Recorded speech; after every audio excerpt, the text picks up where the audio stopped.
Alors donc je suis docteur Bamba Kane. Je suis professeur agrégé de physiologie à la faculté de médecine et pharmacie de l'université Cheikh Anta Diop de Dakar. Et par ailleurs, je suis un homme politique.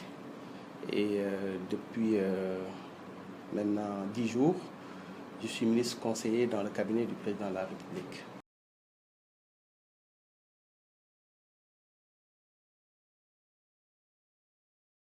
Ben moi, je ne peux pas l'appeler transhumance. Je pense que c'est le président de la République qui m'a appelé pour en fait m'inviter à travailler pour mon pays.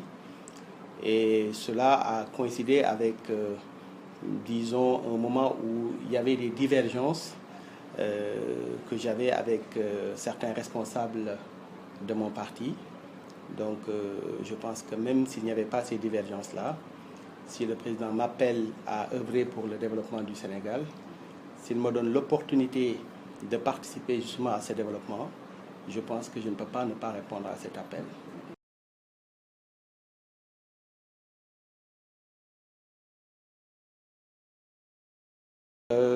Ça dépend de comment vous l'appelez. De toute façon, le président de la République est en même temps le chef du parti de l'APR. Et en œuvrant pour, n'est-ce pas, faire émerger ou en tout cas faire développer ses idées, les concrétiser d'une manière ou d'une autre, je dois également participer à la consolidation et à la massification de l'APR.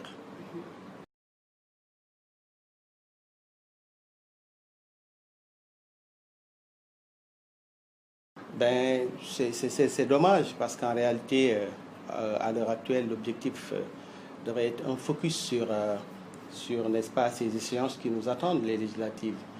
Après, maintenant, ces querelles sont inhérentes à tout parti politique qui a une dimension de la paire. La paire est un grand parti, c'est le parti qui est au pouvoir.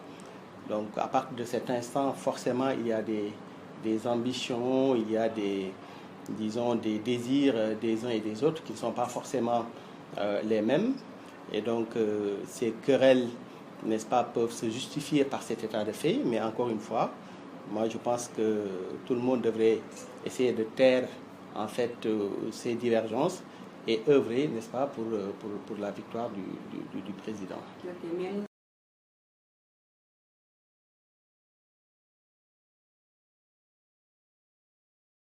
Ben écoute, cela dénote d'une certaine, peut-être, indiscipline de la part de certains acteurs politiques. Mais il me semble que le président de la République, n'est-ce pas, prendra les mesures idoines dans le but d'apaiser en fait le climat au sein du parti, mais aussi et surtout, encore une fois, de rassembler tout le monde autour de l'objectif majeur qui est actuellement à très court terme, qui est une victoire aux législatives.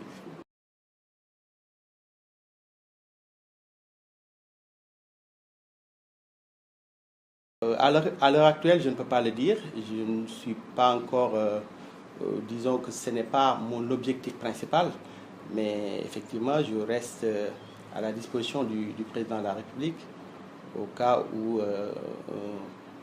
une investiture de ma personne permettrait, n'est-ce pas, d'une manière ou d'une autre, de consolider cette dynamique de victoire. Je ne dirais pas non. Mais pour le moment, j'ai beaucoup de boulot parce qu'encore une fois, je suis ministre dans son cabinet, je suis ministre conseiller. Et cela voilà, disons, me prend une très bonne partie de mon temps.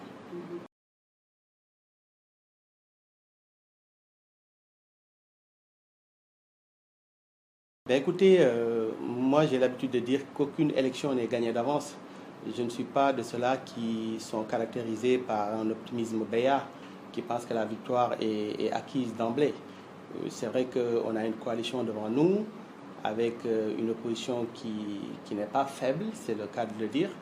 Mais nous aussi, je pense que, eu égard à tout ce qui est en train de se réaliser, eu égard au projet que le président de la République a pour le Sénégal, je pense qu'on a également des arguments pour croire qu'une victoire est également possible de notre camp.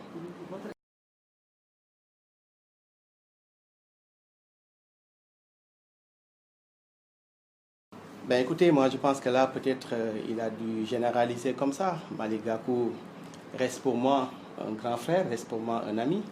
Mais je pense qu'en disant cela, très probablement il parle d'autres leaders. Moi, en ce qui me concerne, je pense que socialement, il ne m'a pas créé.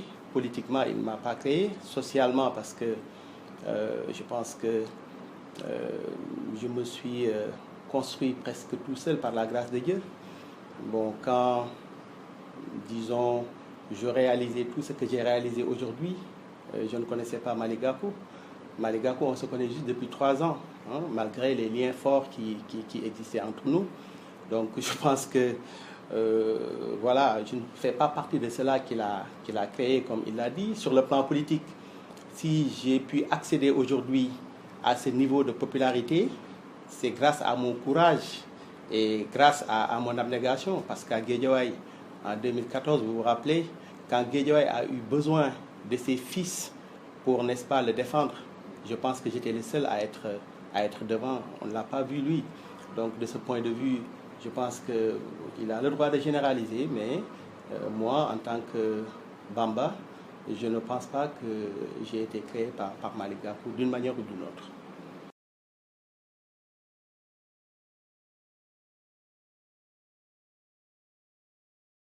Ben, écoutez, c'est un homme fort.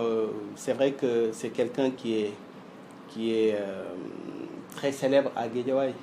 C'est quelqu'un voilà, qui a une assise à Guédiawaye. Il faut le reconnaître.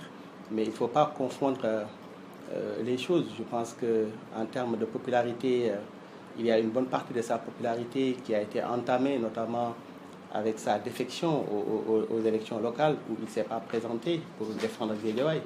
Et je pense que c'est un fait que les populations de Guédiawaye ne lui ont pas encore pardonné.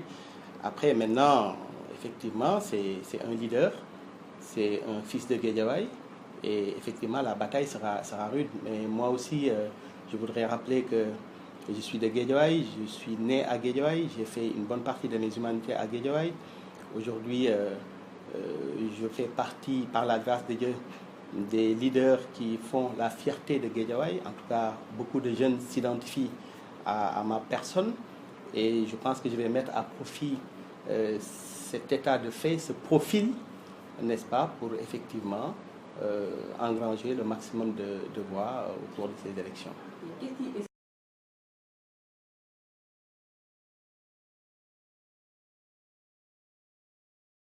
Ben, écoutez, moi, en ce qui me concerne, comme je vous l'ai dit, cela découle déjà d'un certain nombre de divergences que j'ai eues.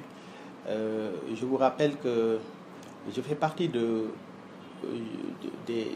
anciens responsables du grand parti qui se sont le plus investis pour le parti.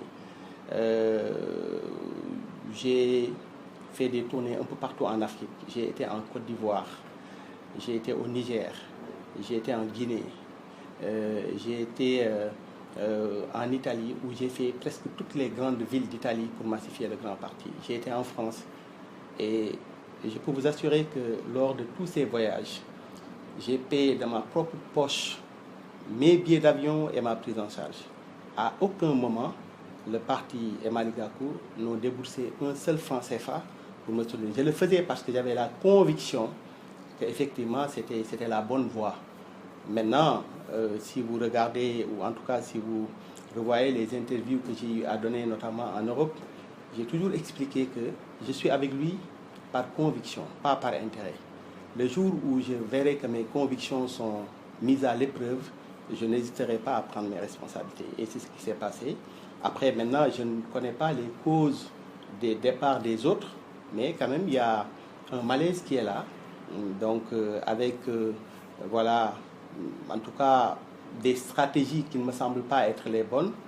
Et comme je vous l'ai dit tout à l'heure, j'ai dû tourner la page et aujourd'hui, mon objectif est de participer, n'est-ce pas, de manière active et de manière conséquente, n'est-ce pas, aux victoires futures du camp du président de la République.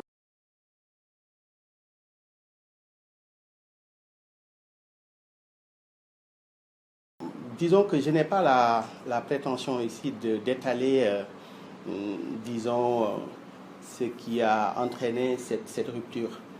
Je ne suis pas de ceux-là qui, à chaque fois qu'ils quittent un camp, disent du mal de ce camp. J'ai des amis au grand parti, j'ai des frères au grand parti. C'est des gens auxquels je suis attaché parce qu'on partage le même terroir, Guédiawaye. Je l'ai dit tout à l'heure, Malick Gakou restera pour moi un frère, restera pour moi un ami. Donc voilà, il y a eu des discordances ou des divergences de points de vue, n'est-ce pas, de manière de voir, qui font qu'aujourd'hui, l'intellectuel que je suis ne se sentait plus dans cette moule-là et j'ai effectivement pris mes responsabilités. Mais loin de moi l'idée d'étaler voilà, des motifs de divergence ou en tout cas de dire du mal de mon ancien camp, je ne le ferai pas. Okay. Le fait qu'Aliou Sall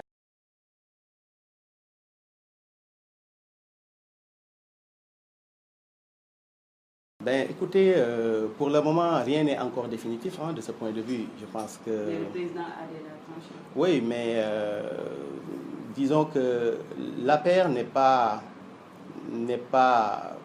un seul homme. Je pense que effectivement, Aliou Sall est le coordonnateur de l'APR à Guédiawaye et à ce titre, effectivement, les gens s'attendaient à ce qu'il soit investi comme tête de liste. Mais si le président de la République estime que cela ne va pas dans le sens des intérêts du parti et de son camp, bon, moi, il ne m'appartient pas de commenter cela. C'est une décision que je respecte. Une décision que je respecte de la part du président, mais également de la part de Michel Aliou Sall. Ah, mais une décision qui aura peut-être des conséquences pour ceux qui ont quitté le grand parti pour Aliou Sall alors qu'il n'est pas investi. Est-ce qu'on ne risque pas d'avoir d'autres listes pour des gens frustrés parallèles, quoi, je veux dire? Moi, je dois déjà préciser que je n'ai pas quitté le grand parti pour Aliou Sall. Ce n'est pas Aliou Sall qui m'a nommé ministre conseil, il n'en a pas les prérogatives. Moi, c'est le président de la République qui m'a appelé, qui m'a décliné une feuille de route qui m'a convaincu. Et c'est cela qui est en fait la cause de mon départ. En tout cas, une bonne partie de la cause de mon départ. Donc encore une fois, moi je n'ai pas de problème de ce point de vue. Aliou Sall, encore une fois, n'est pas celui qui m'a fait quitter le grand parti. Merci. Je vous en prie, merci.